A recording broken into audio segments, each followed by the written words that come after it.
আজকের রেসিপি রাঁধুনি fish curry. একবার এইভাবে রাঁধুনি ফিশ কারি বানালে বারবার খেতে ইচ্ছা করবে। অল্প কয়েকটি উপকরণে ঘরোয়া স্টাইলে এমন দারুণ স্বাদ পাবেন যে এক প্লেট ভাত নিমেষেই শেষ হয়ে যাবে। আজ আমি ধাপে ধাপে দেখাবো কিভাবে খুব সহজে সুস্বাদু রাঁধুনি ফিশ কারি তৈরি করবেন। তাহলে চলুন শুরু করা যাক আজকের রেসিপি। ফিশ কারি তৈরি করার জন্যে আমাদের যে উপকরণগুলো লাগবে সেগুলো হলো মাছ, দুটো শুকনো লঙ্কা, দুটো কাঁচা লঙ্কা, 2 পিস টমেটো আর অল্প একটু আদা। এছাড়া হাফ চামচ নুন, হাফ চামচ হলুদ, হাফ চামচ গুঁড়ো লঙ্কা, হাফ চামচ জিরে গুঁড়ো আর রাঁধুনি। প্রথমে আমাদের মাছগুলো খুব ভালোভাবে ধুয়ে পরিষ্কার করে নিতে হবে। মাছ ধোয়া হয়ে গেলে মাছগুলো থেকে খুব ভালো করে জল ঝরিয়ে নিতে হবে। মাছ থেকে জল ঝরে গেলে পরিমাণ মতো নুন দিয়ে সেটা ভালো করে মাছগুলো মাখিয়ে নেব।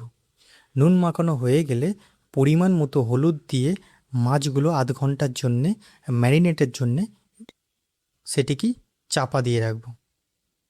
এবার চলুন মশলার জন্যে উপকরণ রেডি করব। 2 চা চামচ রাঁধুনি আর অল্প পরিমাণ আদা নিয়ে শিলে খুব ভালোভাবে বেটে নেব।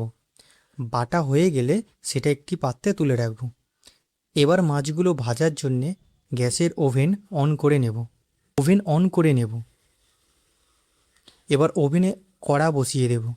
কড়া গরম হয়ে যাওয়ার পর সেই কড়ায় সর্ষের তেল দেব।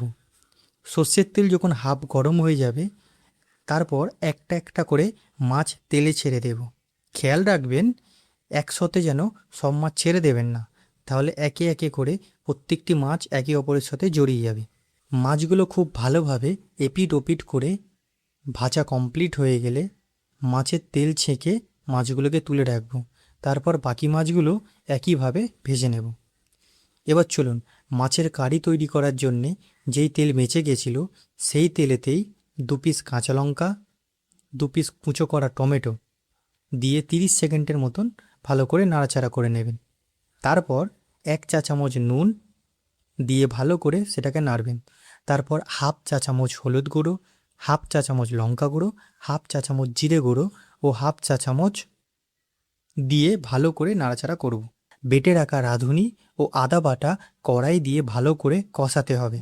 কষাতে কষাতে দেখবেন যখন মশলা থেকে তেল ছেড়ে দিচ্ছে তখন রাঁধুনি ও আদা বাটা জলটা কড়াই দিয়ে নেবেন। গ্যাসের ফ্লেম হাই করে করে দেবেন। যখন দেখবেন জল ফুটছে তখন হাফ বাটি জল দিয়ে 5 মিনিটের জন্যে কড়াটি চাপা দিয়ে রাখবেন। 5 মিনিট পর চাপা খুলে দেখবেন মাছের কারি ফুটছে। তখন ভেজে রাখা মাছগুলো একটা একটা করে কড়াই দিয়ে দেবেন। কড়াই দেওয়ার পর মাছগুলো খুব ভালো করে এপিট ওপিট করে ভালো করে নাড়াচাড়া করে নেবেন। তারপর সেটা ফাইনাল রেডি হওয়ার জন্যে আরও 5 মিনিট সেটাকে চাপা দিয়ে রাখুন। 5 মিনিট পর চাপা খুলে দেখবেন মাছ আমাদের রেডি। তখন হাফ চা চামচের মতন সর্ষের তেল ওপর দিকে ছড়িয়ে দেবেন। আমাদের রাঁধুনি ফিশ কারি রেডি। এবার গ্যাসের ফ্লেম অফ করে দিয়ে মাছগুলো নাবিয়ে গরম গরম ভাতের সাথে উপস্থাপনা করুন। রেসিপিটি কেমন লাগলো আপনারা কমেন্ট করে জানাবেন। অবশ্যই এটি নিজের বাড়িতে একবার হলেও বানিয়ে খাবেন।